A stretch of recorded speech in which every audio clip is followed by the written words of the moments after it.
Well, I think there's different levels to it. One is that ultimately we represent people, and we need to advocate for people and people rights. And I think we can't lose sight of that. And that's our expertise that we bring to the board table.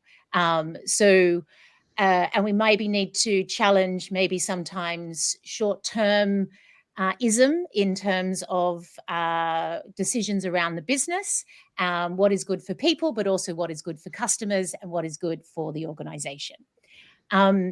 Shifting that, the concept of ESG and that flowing into net zero and climate action is now, I kind of think, one of the, I kind of see it as almost number one, starting to take over. How do we start to structure and re-engineer organizations?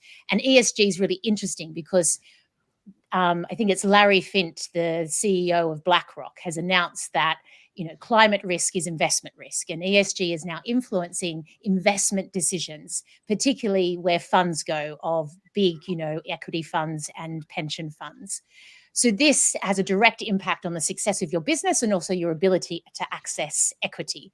And ESG is a mixture of environmental but also social governance. And a big part of that is how you treat your people. So the B Corp symbol is a good display of that. And what it's looking at is sort of a shift in how do we start to think about, some people call it stakeholder capitalism.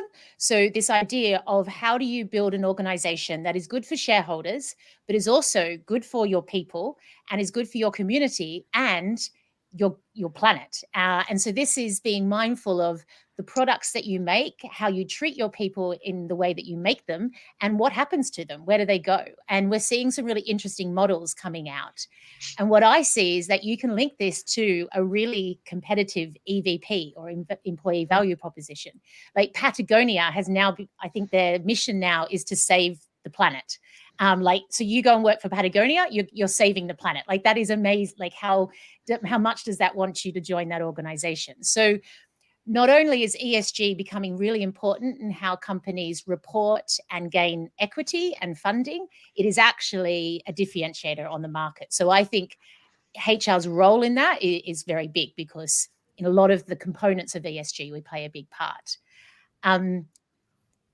Sort of leading on to that is ethical leader. How do we stand up for people? Well, that's kind of, you've got to be an ally, and that links a lot to what we're seeing in diversity, equity, inclusion. I don't think that we're fully there yet. I still see a lot of situations and stories where I don't think, unfortunately, HR is making that stand. And I know it's hard, but it is something that I really encourage people to do. And also we can do it by demonstrating data, being evidence-based with it, and also understanding the kind of rules and regulations and how we're navigating. Because actually, if we help our organization achieve good ethical leadership and ESG, we actually can be a better competitor on the market. So it's showing the business kind of case for it as well.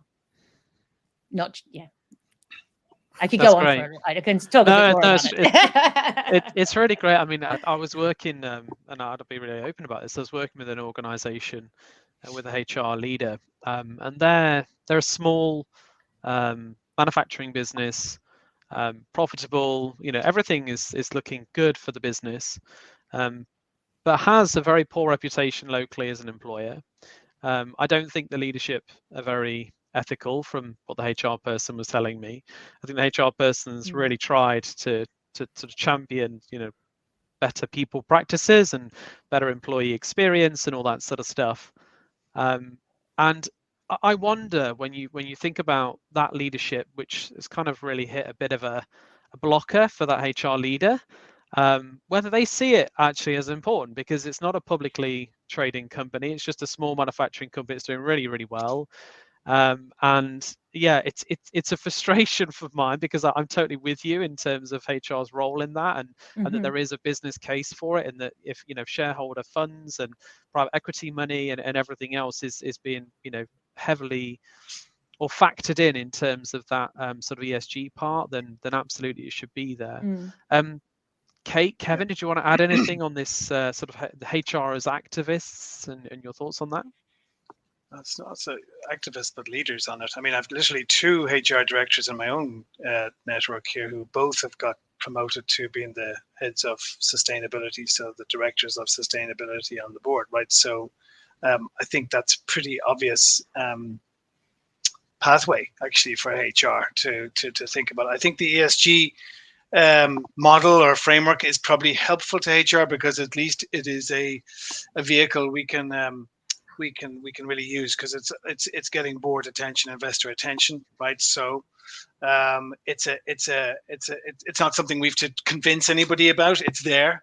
And it's of concern. So the question is, how do we contribute? How do we add value to it?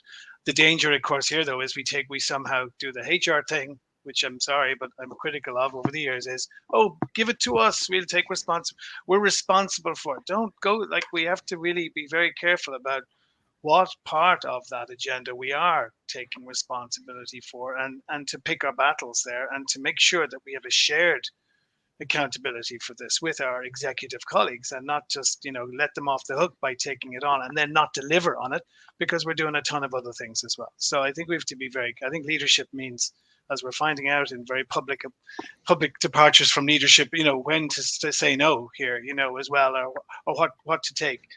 And I think it works across the board. I'll give you an example. I think on the environmental side, for instance, there's clearly for some organizations, skills are at a real deficit in terms of how do we actually acquire and retain and develop the skills we need for the ESG agenda. I think that's a huge issue for HR again, taking that piece, solve that, please. But then I look at the S, and I'm equally as passionate as Natal on this one. And in terms of sustainable work for the future for everybody. Don't let anybody be left behind in the future of work. I mean, these are genuine, correct things to be working to. And I guess I look at some hopeful things. I think the ESG is a hopeful thing. I think the investor sentiments are a hopeful thing. I think the board mood music, at least from boards, is hopeful. But the S part of ESG, I think, is another area where we can really, really lead on. And it's interesting to see now. I'm seeing more evidence of definitive future of work strategies being written. Now, future of work, as we know, it's not a very helpful term. It's a vague label of convenience that's been thrown around for years now. But it's interesting. Only in recent times am I seeing actually, like someone like Unilever. It's on their website. You just look it up. Their future of work strategy. In other words, you mentioned, Kate, business strategy and the HR strategy, the usual, dance, 3 to 5 year sort of window, but actually them taking a higher look, looking at the sort of broader horizon as to the signals, if you like, that are there in the longer term, and saying that is important. And we as HR are going to strategize around that. And I think it's around skills and flexibility again, or that's why I picked up on it. But it's interesting, and that's under the ESG commitments, is a future of work strategy, which has skills and flexibility. So you can see the golden thread is what I'm saying there. ESG, yes, but what's our thread? What's our definitive contribution, rather than just kind of, general platitudes, if you like, to the cause? Actually picking out, 2 or 3 things that we can definitively do and contribute to. And that's why I think those people I mentioned get the seat, get that kind of role, because they're seen to deliver on the ESG agenda, not just, if you like, talk about it. So it's a very exciting area.